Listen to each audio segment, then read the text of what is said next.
इस वर्ग को देखने के लिए देश के अन्य अन्य भागों से यहाँ पर उपस्थित हमारे प्रमुख अतिथिगण,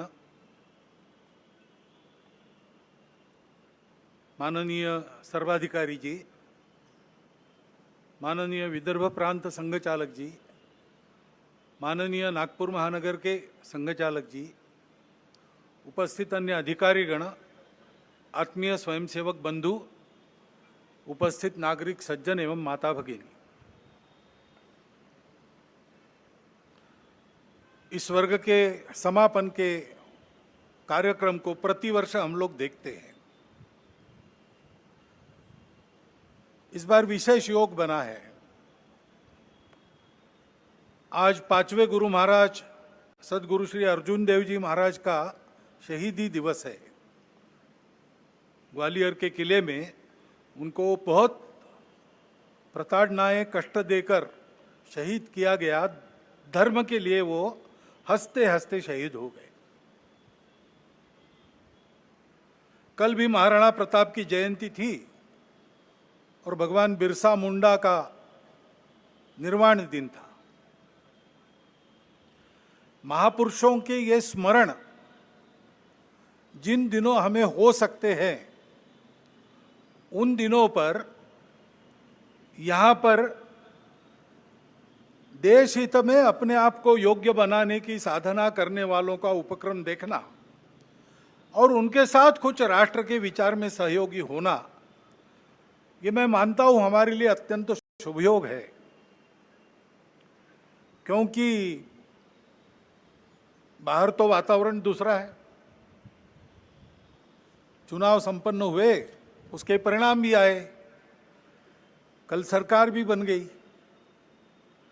ये सब हो गया, लेकिन उसकी चर्चा अभी तक चलती है। जो हुआ वो क्यों हुआ, कैसे हुआ, क्या हुआ,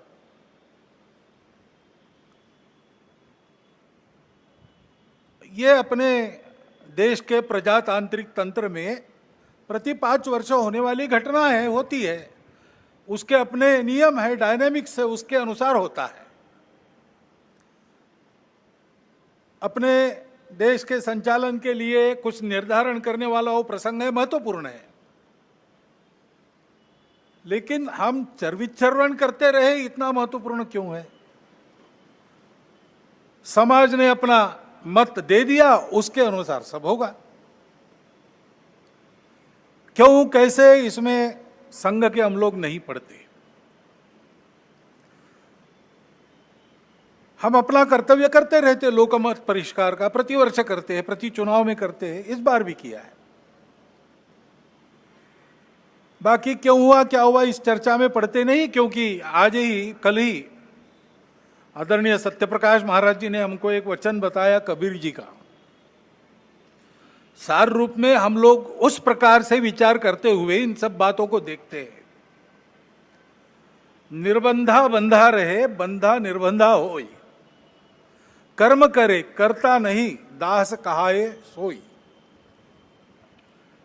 जो सेवा करता है, जो वास्तविक सेवक है, जिसको वास्तविक सेवक कहा जा सकता है, उसको कोई मर्यादा रहती है, वो मर्यादा से चलता है।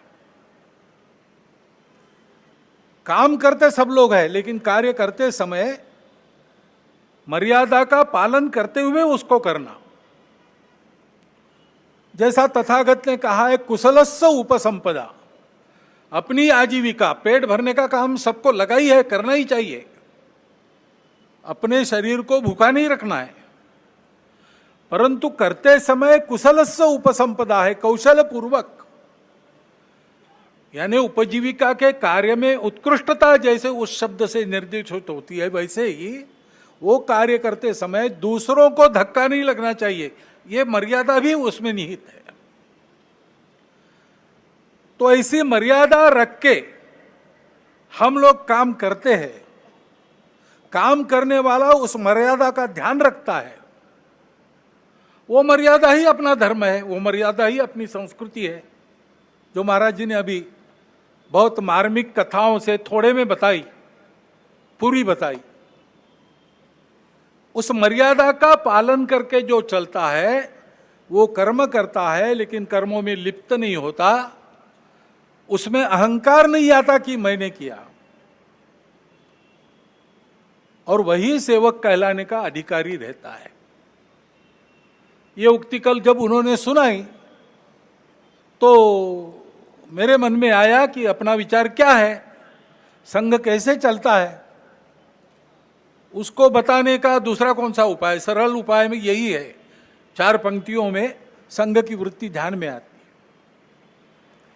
क्योंकि इन बातों में उलझे रहेंगे तो काम रह जाएंगे, और चुनाव प्रचार की या चुनाव में जो होता है उसकी बात ऐसी है, वास्तव में तो प्रजातंत्र की अनिवार्य आवश्यक प्रक्रिया है, और उसमें 2 पक्ष रहते हैं, इसलिए स्पर्धा रहती है। स्पर्धा रहती है तो दूसरे को पीछे करने का, स्वयं को आगे बढ़ाने का काम होता ही है, होना ही चाहिए, परंतु उसमें भी एक मर्यादा है, असत्य का उपयोग नहीं करना। चुने क्यों जा रहे लोग संसद में जाएंगे, बैठकर अपने देश को चलाएंगे, सहमति बनाकर चलाएंगे। हमारे यहां तो परंपरा सहमति बनाकर चलने की है।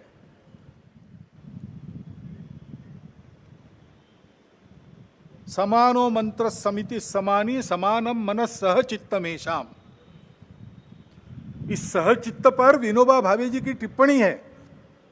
वो कहते हैं कि ऋग्वेदकारों को मानवीय मन का कितना ज्ञान था ये समझ में आता है।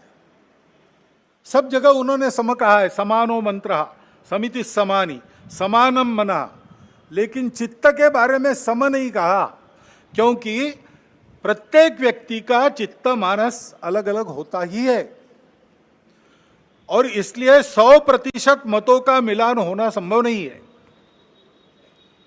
लेकिन जब समाज में लोग अपना चित्त अलग अलग होने के बाद भी हमको साथ ही चलना है ऐसा निश्चय करते हैं तो सहचित्त बन जाता है। वास्तव में संसद क्यों है और उसमें 2 पक्ष क्यों है? इसलिए है कि दोनों पहलू उजागर हो। किसी भी सिक्के के 2 पहलू रहते हैं, ऐसे किसी भी प्रश्न के 2 पहलू रहते हैं।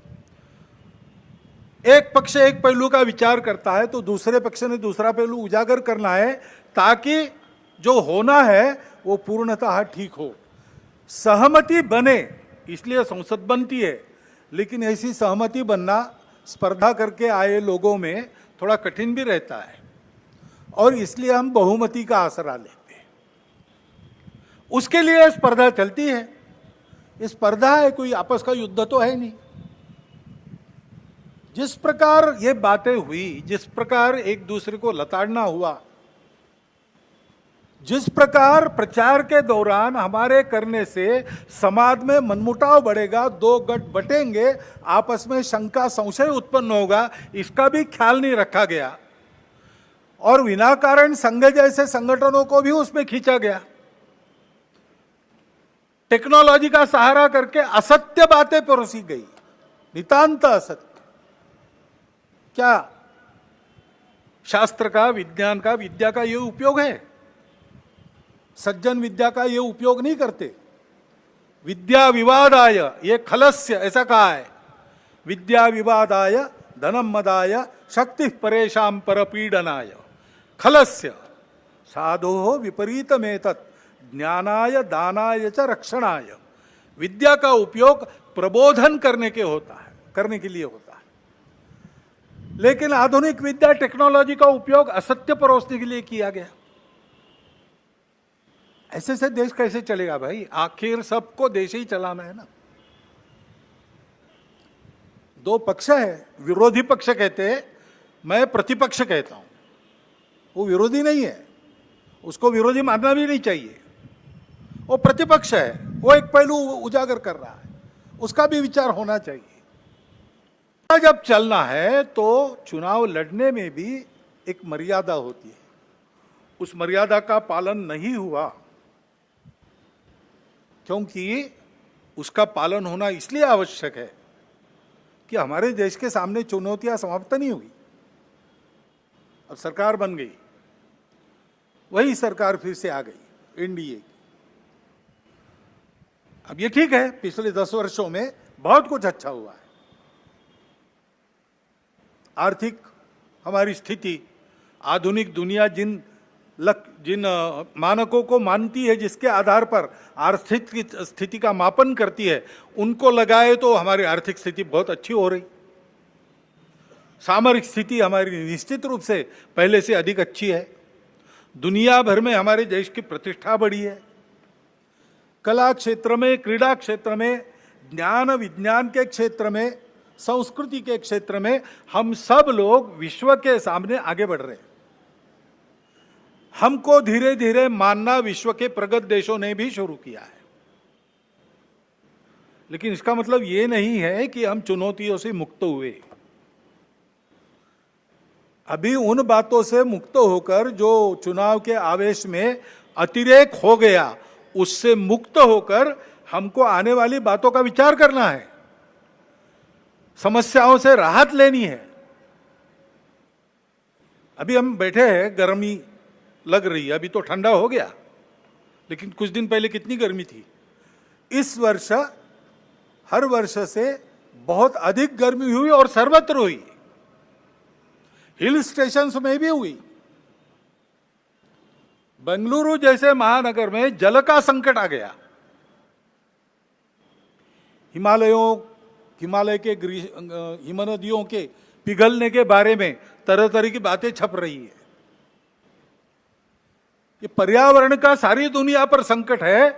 भारत जो संस्कारों से ही पर्यावरण का मित्र बनकर चलता है, कृतज्ञता पूर्वक नदियों को, वृक्षों को, पहाड़ों को, पशुओं को, पक्षियों को पूजता है, उनके साथ अपना संबंध मानता है, वहां भी यह संकट खड़ा हुआ है। क्योंकि विकास पथ की दृष्टि अधूरी है। उसको बदलना होगा, सबको बदलना होगा। लेकिन जिसके पास ये दृष्टि पहले से है, वो भारत अपने आप को कैसे बदलता है ये देखकर दुनिया उसका अनुकरण करने वाली है। तो हमको अपना स्व के आधार पर एक विकास पथ ठीक से बनाना है। अभी उस स्व का विचार करके भी बहुत सी बातें हो रही है, लेकिन हमको मूल से विचार करके दृष्टिगत सारी बातें बदल के करना पड़ेगा। ज्ञान विज्ञान का जो आधुनिक सारा प्रवास और प्रयास है, उसको भी ध्यान में रखकर हमारे परंपरा का ज्ञान जो काल सुसंगत है, उसको साथ लेकर दृष्टि वो रखकर कि वसुधैव कुटुंबकम, और सृष्टि अपनी माता है। हम सृष्टि के विजेता नहीं है, हम सृष्टि के अंग है। वो माता है, उसका दोहन करना है, उसका पोषण होना चाहिए, इस पर ध्यान देना है। उस ढंग से विकास की रीति, उस ढंग से अपने विकास के प्रतिमान हमको बनाने पड़ेंगे। उसके लिए देश में शांति चाहिए। जगह जगह और समाज में कलह ये नहीं चलता। अब 1 साल से मणिपुर शांति की राह देख रहा है। उसके पहले 10 साल शांत रहा। पुराना गन कल्चर समाप्त हो गया ऐसा लगा, और अचानक जो कलह वहां पर उपज गया या उपजाया गया, उसकी आग में अभी तक जल रहा है, त्राही त्राही कर रहा है। कौन उस पर ध्यान देगा? प्राथमिकता देके उसका विचार करना ये कर्तव्य है। समाज में कितनी बातें आ रही, भले घर की महिलाएं शराब पीकर कार चलाती है और नीचे लोगों को रोन देती है।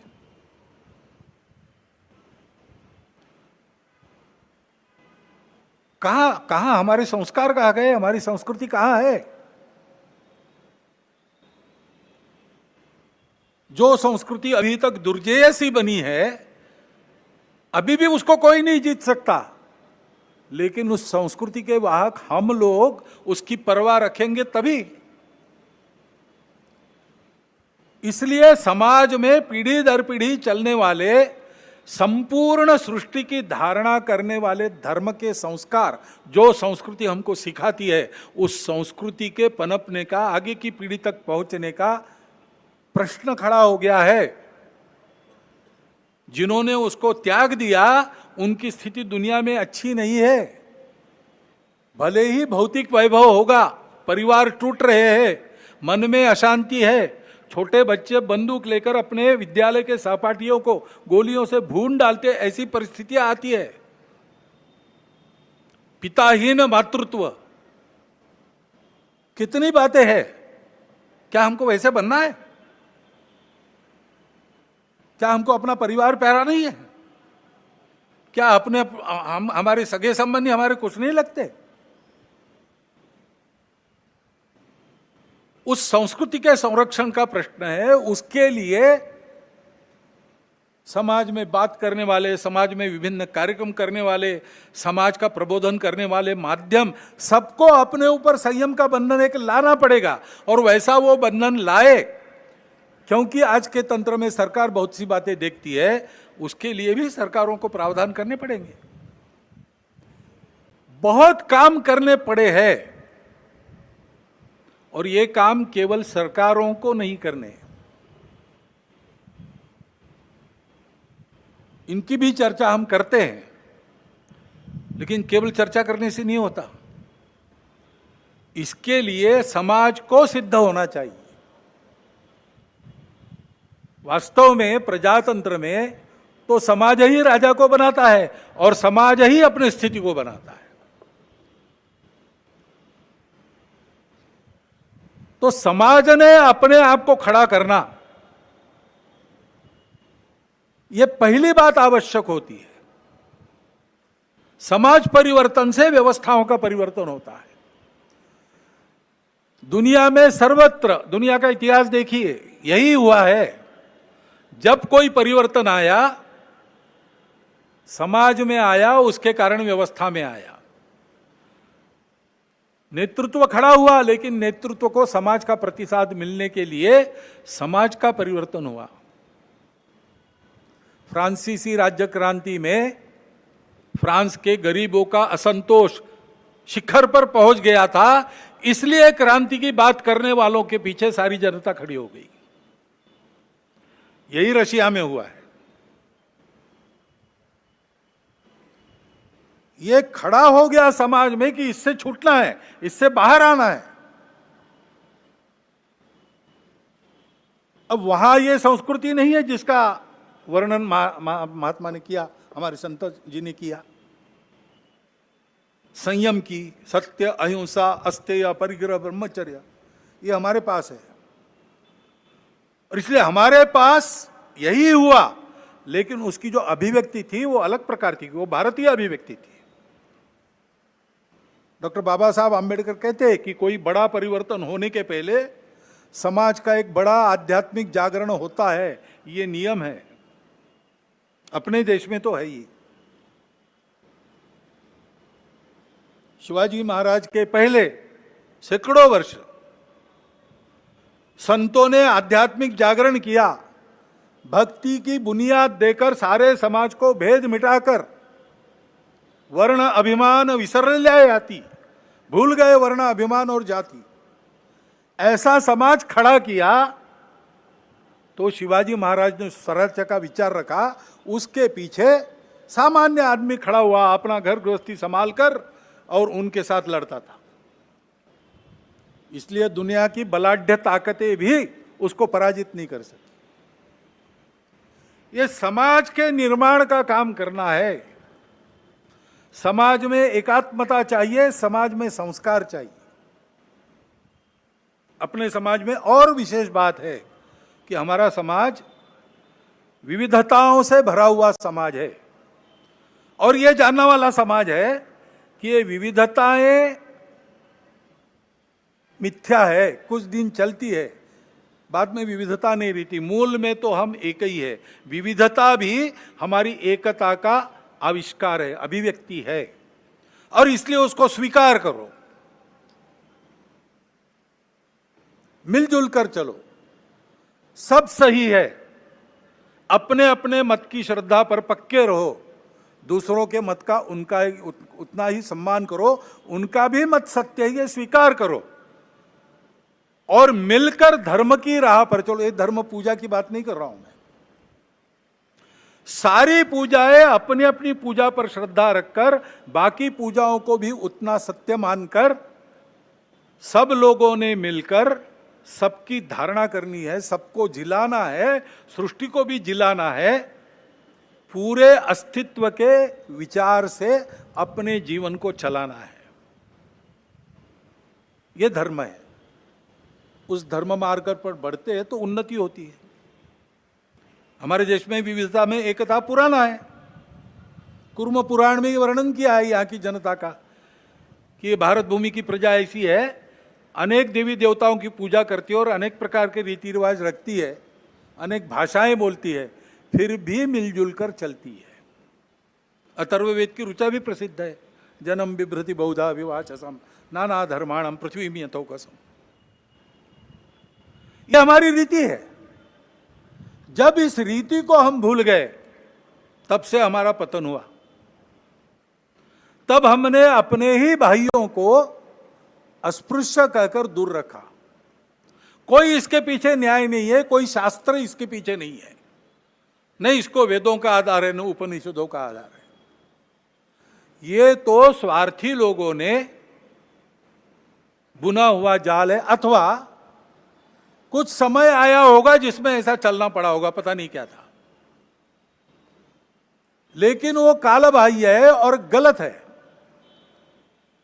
समाज में एकता चाहिए, लेकिन अन्याय होता रहा है, इसलिए आपस में दूरी है, मन में अविश्वास है, हजारों वर्षों का काम होने के कारण चिढ़ भी है।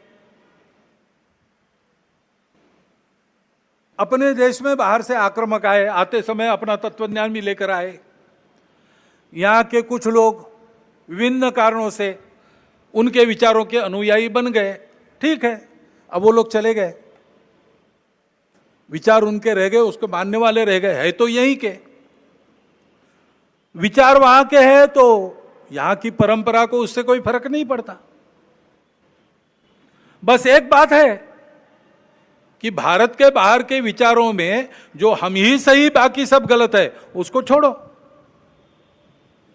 मतांतरण वगैरह नहीं करने की जरूरत है। सब मत सही है, सब समान है, तो फिर अपने मत पर ही रहना ठीक है। दूसरों के मत का भी उतना ही सम्मान करो। लेकिन बाहर से आए थे इनके मत, इनका तत्व देने वाले, तो लड़ाई हुई, संघर्ष हुआ, संघर्ष का इतिहास है। बहुत गहन संघर्ष हुए, बहुत कटु संघर्ष हुए, उसकी यादें भूले नहीं है हम, और उन यादों को भूले नहीं तो परिणाम देश टूट गया। वो भी और इन दूरियों को और चौड़ा करता है, बहुत उसकी पीड़ा है।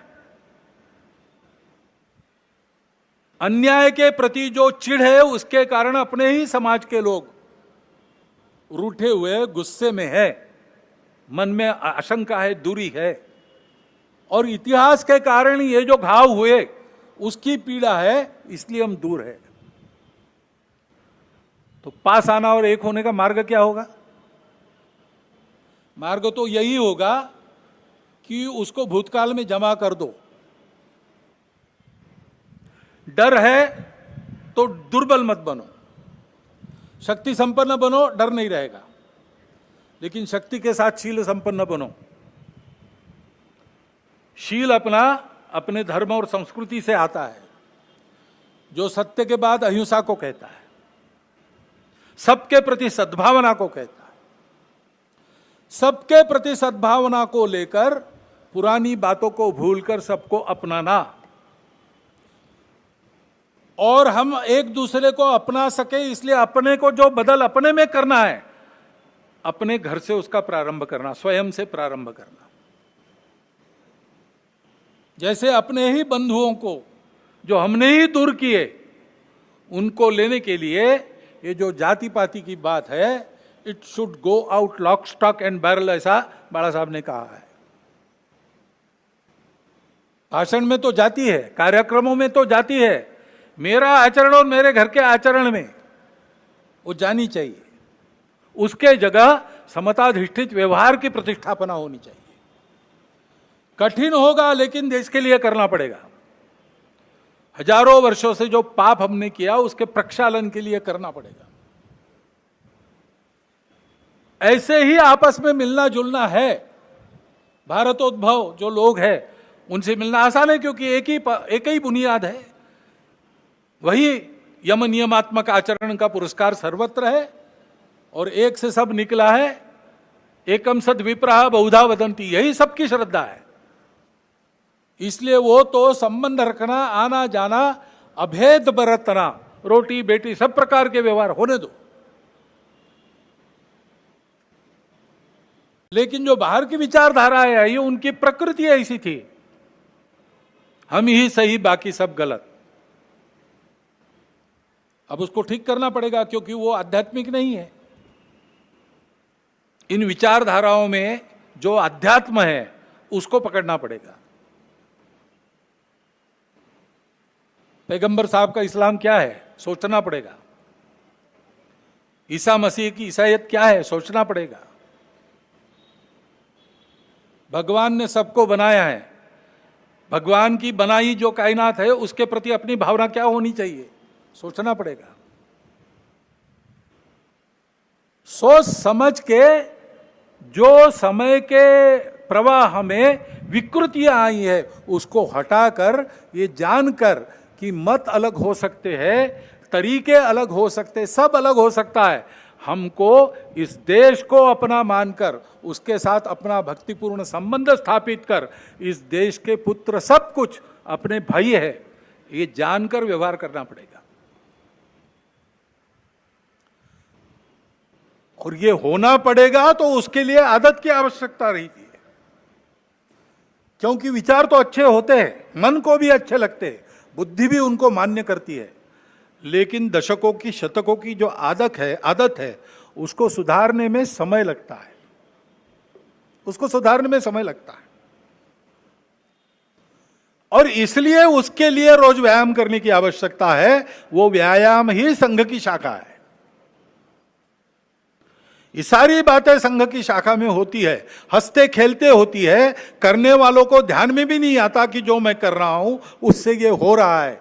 10-12 साल के बाद पीछे मुड़ के उस समय के स्वयं के चित्र को देखता है तो उसको लगता है कि मैं कितना बदल गया। संघ यही काम करता है, संघ इसी के लिए है।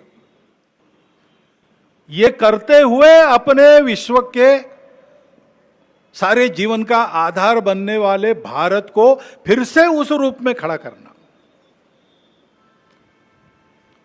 यह कर्तव्य है, इसको करना है। इसलिए यह तपस्या है और इसलिए हम इन सारी बातों को करते हैं। अभी 5 बातों का आग्रह हम समाज के सामने रख रहे हैं। स्वयंसेवक अपने से प्रारंभ करेंगे, कर लिया उन्होंने, शुरू होगा, धीरे धीरे बनेंगे। एक तो बात है सामाजिक समरसता का व्यवहार। अपने कार्य क्षेत्र में जितने प्रकार का समाज रहता है उन सब में अपने मित्र और मित्र कुटुंब होने चाहिए, अपने कुटुंब के। और जहां अपनी शक्ति है कि समाज हमारे कहने से मान सकता है, वहां मंदिर, पानी, स्मशान सबका एक होना चाहिए। पर्यावरण के बारे में हम प्रयास करेंगे, पानी बचाओ, प्लास्टिक हटाओ, हरियाली, पेड़ लगाओ, अपना घर हरित घर बनाओ।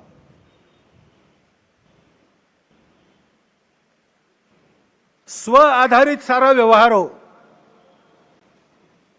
स्व आधारित जीवन की कल्पना में उपभोग के लिए जीवन नहीं है, समृद्धि चाहिए, अय्याशी नहीं चाहिए। इसलिए लक्ष्मी जी की स्तुति हम करते हैं श्री सूक्त में, तो उसमें जैसे धान्यम धनम बहुपुत्र लाभम वगैरह कहा है, वैसे न क्रोधो न लोभो न च मात्सर्यो न अशुभा मति, ये भी कहा है। नीति युक्त लक्ष्मी, उसकी हम पूजा करते हैं। उपभोग में नहीं उसको दौड़ते, उपभोग की रेस में हम नहीं दौड़ते, हम संयम रखते हैं, संयमित उपभोग, इस पर हमारा विश्वास है। इसलिए फिजूल खर्ची नहीं करना, बहुत ज्यादा तामझाम की आवश्यकता नहीं, सादगी से रहना, मितव्ययिता से रहना। आवश्यकताएं सारी पूरी हो, समाज है तो उसमें थोड़ा बहुत स्थान मान सबका रहता है, उसके अनुसार अपना रहना सहना हो, परंतु अनावश्यक खर्चा नहीं करेंगे, सादगी से रह सकते रहेंगे। स्व आधारित स्वदेशी का व्यवहार यही है जो अपने घर में बन सकता है, बाहर से नहीं लाना। एक आध बार इतवार को चले गए पिज्जा विज्जा खाने, ठीक है, लेकिन वो नियम नहीं बनना चाहिए। और जो अपने देश में बनता है वो बाहर से नहीं लाना। और देश की नीति ऐसी बने कि बाहर से लेना तो पड़ता है, अंतर्राष्ट्रीय व्यापार है, तो हम अपने शर्तों पर ले, कोई हमको दबाए और उसके चलते हम ले, ऐसा ना हो। और अपने देश की व्यवस्था, कानून, संविधान, अनुशासन, सारी बातों का पालन करना। लाल बत्ती पर रुक जाना, जहां कतार में खड़ा रहना वहां कतार में ही खड़ा रहना। म्युनिसिपालिटी से लेकर तो राज्य सरकार तक, केंद्र सरकार तक कर भरण होता है, समय पर करना।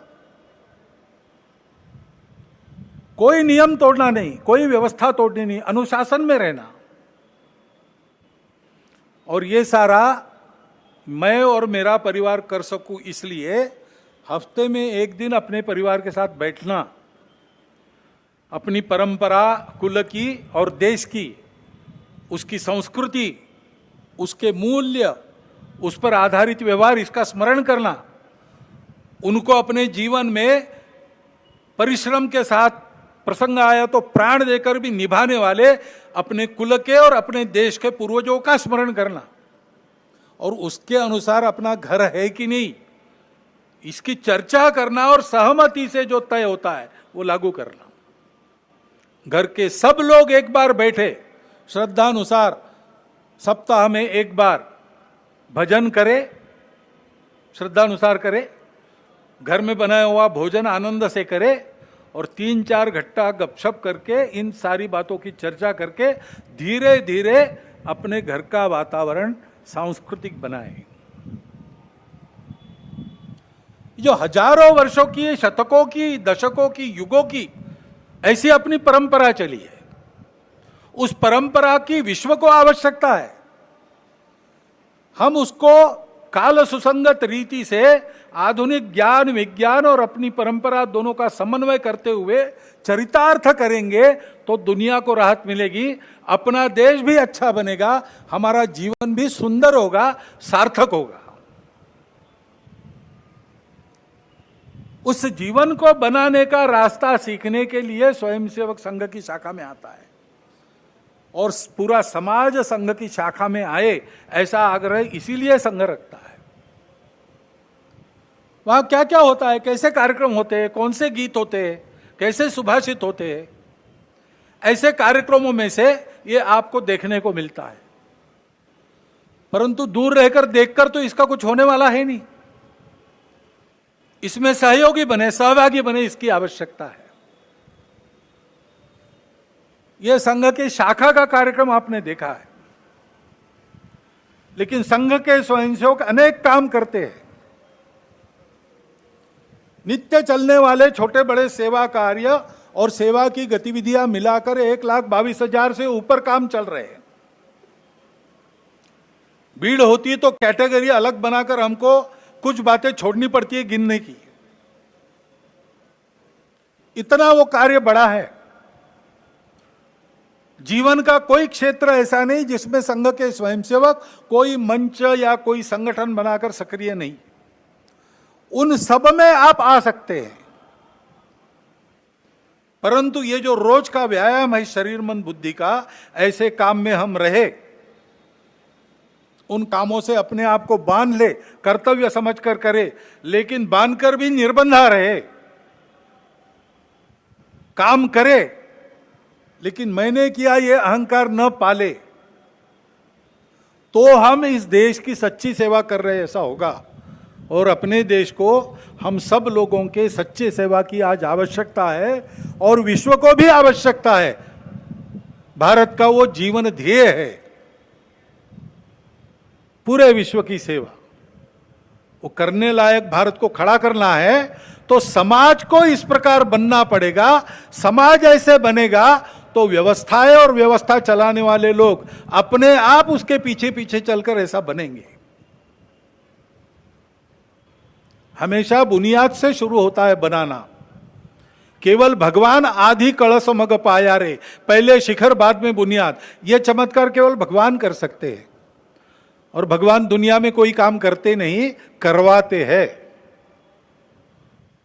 बैठे बैठे सुदर्शन चक्र चला देते, रावण मर जाता, लेकिन मनुष्य रूप लिया, इतने कष्ट सहन किए, सुदूर जंगलों में जाकर, ग्रामों में जाकर जागृति की, वो लोग साथ आए, सामने रहकर लड़े,